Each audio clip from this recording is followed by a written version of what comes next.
जिल्हा परिषद भरती आपण बघत आहोत की या जिल्हा परिषदेमध्ये अनेक पदांचं या ठिकाणी अजून परीक्षा सुद्धा झालेली नाहीये।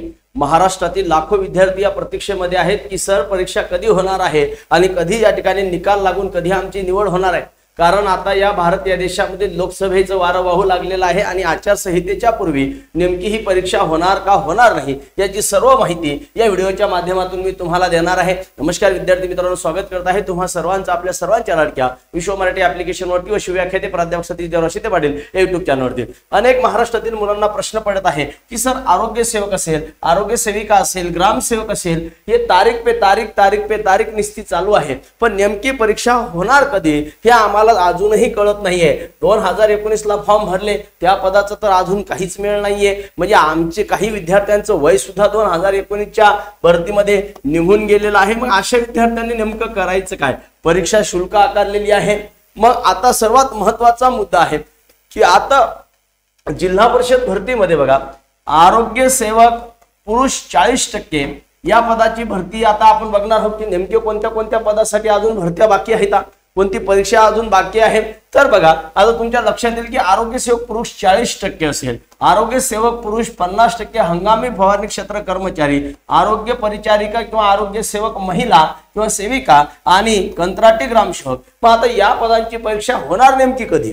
अनेक मुलं वाट बघून आहेत ग्रामसेवकची परीक्षा कधी होणार आहे, अनेक मुलं मुली वाट बघून आहेत आरोग्य सेवक सेविकाची या ठिकाणी कधी परीक्षा होणार आहे, निश्चित तारीख पे तारीख या ठिकाणी देत आहेत। बघा, आता जर आपण बघितलं तर हे एक थोडंसं या ठिकाणी पेपरला आलेलं एक बातमी आहे, पेपरला आलेलं हे कात्रण आहे। याच्यातून काय सांगितलं हे बघा की जिल्हा परिषदेची भरती प्रक्रिया अंतिम टप्प्यात आहे। मग आता इथं तुम्हाला कदाचित दिसत नसेल पण इथं सांगितलेलं आहे की मार्च 2024 अखेर, म्हणजे मार्च 2024 अखेर या ठिकाणी पूर्ण भरती प्रक्रिया पूर्ण करायची आहे। परंतु आज जर आपण बघितलं तर आज या ठिकाणी मार्च महिन्याची 10 तारीख आहे। मग आज 10 मार्च आहे, म्हणजे आपल्याकडं जवळपास एक 20 दिवस अजून बाकी आहेत। मग आता याच्या अगोदर फेब्रुवारीत होईल, डिसेंबर महिन्यात होईल, तब्बल या ठिकाणी फॉर्म भरून 6 ते 7 महिने झालेले आहेत, विद्यार्थी प्रतीक्षेमध्ये आहेत। मग आता नेमकी कधी होईल? कारण की फेब्रुवारी सांगितला, डिसेंबर सांगितला, जानेवारी सांगितला, फेब्रुवारी गेला, आता मार्च उजाडलेला आहे। मग मार्च महिन्याचेही 20 दिवस या ठिकाणी फक्त बाकी आहेत। मग खरंच अर्थानं या 20 दिवसामध्ये होणार आहे का? आचारसंहितेच्या पूर्वी होणार आहे का? ही सर्व माहिती जर तुम्ही बघितली तर इथं सांगण्यात आलेली आहे। मग आता नियुक्ती आदेश देण्यास जिल्हा परिषदची आघाडी, असंही बातमी आजच्या पेपरला आलेली आहे। पण सर्वात महत्वाचा 8 तारखेची बातमी आहे। महत्वाचा मुद्दा असा आहे की इथं सांगितलं कनिष्ठ सहाय्यक लेखा, पशुधन पर्यवेक्षक, प्रयोगशाळा तंत्रज्ञ, वरिष्ठ अभियंता, औषध निर्माण अधिकारी, स्थापन ते अभियांत्रिक सहाय्यक अशा 6 पदांची निकाल लवकर मिळण्याबाबत प्रशासनाकडून संबंधित कंपनीस म्हणजे IBPS शासनास कळविले आहे, असं माहिती दिली आहे रवींद्र प्रदेशी, उपप्रमुख कार्यकारी अधिकारी जिल्हा परिषद।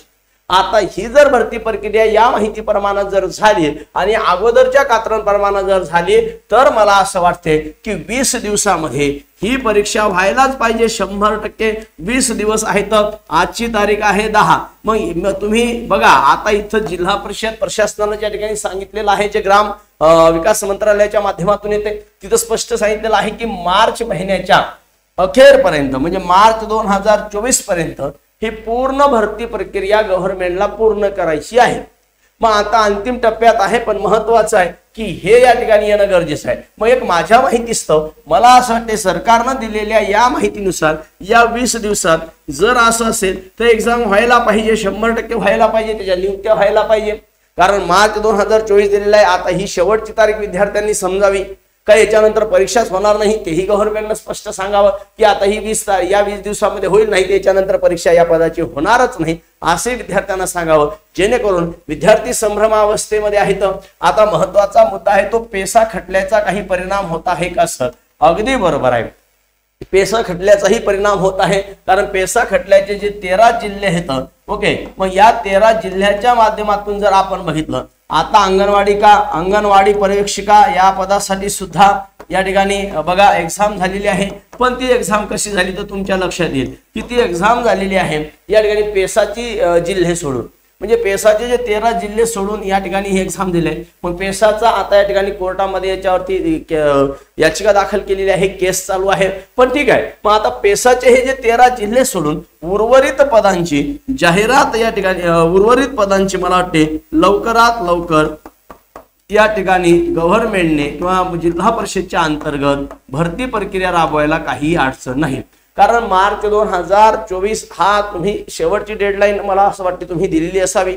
मग आता जे विद्यार्थी संभ्रमावस्थेत येतं की सर परीक्षा कधी होईल, या जर तुम्ही कात्रणानुसार जर बघितलं, कारण काय व्हायलं प्रत्येक वेळेस तारीख पे तारीख चाललेली आहे। मागून आलेल्या परीक्षा सुद्धा होऊन त्याचे निकाल सुद्धा देऊन मुलांना नियुक्त्या देऊन मुलं जॉईन सुद्धा झालेली आहेत। पण इथं अजून तेच बाकी आहे की नेमकी कधी होणार, सर्वजण संभ्रमावस्थेमध्ये येतं। 20 दिवसाचा कालावधी आहे। मग आता कदाचित जर या फॉर्मॅट नुसार जर गव्हर्नमेंट चाललं, जिल्हा परिषदचे जर या ठिकाणी जर कार्यकाळ असं या ठिकाणी जर कार्यपद्धती असेल, तर एक माझा एक प्राथमिक अंदाज आहे की या मार्च महिन्याच्या 20 दिवसामध्ये ही एक्झाम व्हायला पाहिजे। याच्यापेक्षा जास्त दूर नको जायला अशी सरकारला विनंती आहे, ग्राम प्रशासन विभागाला सुद्धा विनंती आहे की आता भरपूर दिवस झाले। IBPSला ही विनंती आहे की तुम्ही जे आता या ठिकाणी अंगणवाडी परीक्षकेचे या ठिकाणी एक्झाम घेतली की ते 13 जिल्हे सोडून मग कदाचित त्याच न्यायानुसार तुम्हाला असंही करता येऊ शकते किंवा तुम्ही सर्व जिल्ह्यांची 36 जिल्ह्यांची एक्झाम घेऊन परीक्षा घेऊन निकाल मग तुम्ही 13 जिल्ह्यांचा जसा तलाठीचा ठेवलेला आहे पेसाचा राखीव तसा तुम्ही तोही राखीव ठेवू शकता। परंतु ही एक्झाम तुम्ही घेणं लवकर गरजेचं आहे। आता फार दिवस झाले, अजून विद्यार्थ्यांनी किती ताटकळत बसायचं याच्यावरही थोडंसं प्रशासनाने विचार करावा अशी प्रशासनाला विनंती करतो। आणि पाहणं बघा, परीक्षा तर होणारच आहे, आज न उद्या परीक्षा 100% होणार आहे। या मार्च महिन्यात जर झाली तर आपण कुठं मागं पडता कामा नये, कारण कॉम्पिटिशन फार आहे, भरपूर सारे फॉर्म आलेले आहेत। म्हणून आपण आरोग्य सेवक पुरुषसाठी एकदम जबरदस्त अशी 149 रुपयामध्ये ऍप्लिकेशन नंबर 1 वर एक बॅच घेऊन आलेलो आहे, जी तांत्रिकची बॅच असेल, ज्याच्यामध्ये तुमचे 40 प्रश्न कव्हर होतील आणि आरोग्य सेवक आणि आरोग्य सेविका महिला यांचे सुद्धा तांत्रिकचे 40 प्रश्न तुमचे कव्हर होतील। ही बॅच घेण्यासाठी तुम्हाला ऍप नंबर 2 आहे आपलं विश्व मराठी, याच्यावर जायचं आहे। त्याच्यामध्ये गेल्याच्या नंतर तुम्हाला इथं बघा IBPS TCS पॅटर्न मध्ये सगळ्या बॅचेस दिसतील। त्याच्यामध्ये आरोग्य सेवक महिला, आरोग्य सेवक पुरुष अशा बॅचेस दिसतील। इथं कंटेंट मध्ये कंटेंट दिसतील। अगोदर ते कंटेंट चेक करायचे आहेत तुम्हाला, जे तुम्हाला सिलेबसला दिलेले आहे। पुरुष सिलेबसला जीवनसत्व, वनस्पती वर्गीकरण, प्राण्याचे वर्गीकरण, मूलद्रव्याचे वर्गीकरण, सूक्ष्मजीव त्याचे उपयोग, प्रकाश, लाईट, कार्बनी संयुगाचे जग, जो सिलेबस तुम्हाला दिलेला आहे त्या सिलेबसचे कंटेंट आहेत। महिलांसाठी समुदाय आरोग्य सुश्रूषा, लसीकरण, जंतू संसर्ग, प्राथमिक आरोग्य केंद्र, प्रथमोपचार, हे सगळे सिलेबस तुम्हाला देण्यात आलेला आहे। तोच घ्या जो तुम्हाला या ठिकाणी IBPS न परफेक्ट जे कंटेंट सांगितले तेच तुम्हाला शिकवलेले आहेत। आणि ज्याला कोणाला फक्त टेस्ट सिरीज घ्यायची असेल यांनी टेस्ट सिरीज घेऊ शकता फक्त 50 रुपयामध्ये। टेस्ट सिरीज घेण्यासाठी बघा या ठिकाणी टेस्ट सिरीज नावाचं एक ऑप्शन आहे, तिथं टेस्ट सिरीज पोलीस भरतीच्या बॅच, पोलीस भरतीमध्ये येतात, तुम्हाला जी बॅच घ्यायची असेल ती घेऊ शकता। ग्राम सेवकची सुद्धा आपल्याकडं फक्त 50 रुपयामध्ये टेस्ट सिरीज आहे, 10 PDF येतात, त्या तुम्ही घेऊ शकता। टेस्ट PDF स्वरूपात सखोल विश्लेषण आहे। आणि सर्वात महत्त्वाचं म्हणजे न्यायालय भरतीसाठी 11,064 पदांची 399 पदांची एक 11,064 पदांची 399 रुपयाची एक फीस असलेली बॅच लाईव्ह प्लस रेकॉर्डेड मी घेऊन आलेलो आहे ऍप नंबर 2 वरच। ओके, चला मग आपण थांबूया। पोलीस भरती सुद्धा बॅच आहे। सर्वांना खूप खूप शुभेच्छा येणाऱ्या परीक्षेसाठी। आणि सरकारला विनंती असेल की लवकरात लवकर या ठिकाणी तुम्ही काय करा, ही एक्झाम लवकरात लवकर परीक्षा घ्या। Wish you all the best, take care, bye.